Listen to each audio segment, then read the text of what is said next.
Welcome to History Adventuring. This is episode number 343.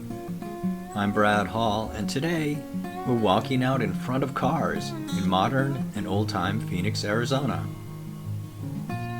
As someone who grew up in a tiny old-fashioned neighborhood in Minneapolis, I really wasn't prepared for how dangerous Phoenix would be for humans on foot. Back in 1977, when I was 19, my only experience had been driving on the little streets of my hometown, most of which didn't even have stop signs. They were called uncontrolled intersections, and you looked to see what was around you and yielded as necessary.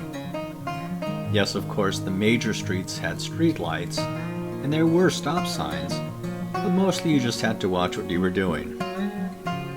Most of the year, you couldn't see the lines on the road because of the snow or slush, and often the signs were just completely covered with snow. Like I say, you had to look at where you were going and what you were doing. When I got to Phoenix, I found that cars really didn't have to look.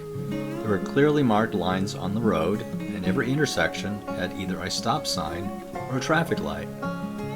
And the streets, like the major streets near where I lived, at 7th Street and Indian School Road, had traffic traveling at what looked to me as freeway speed, just inches away from where the sidewalk was.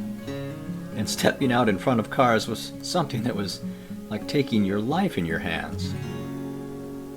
Of course, a lot of Phoenix didn't even have sidewalks along the major streets, so cars could just pull up anywhere.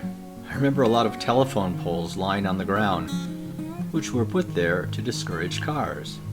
There were no sidewalks and no curbs along McDowell Road at 52nd Street in the early 1970s.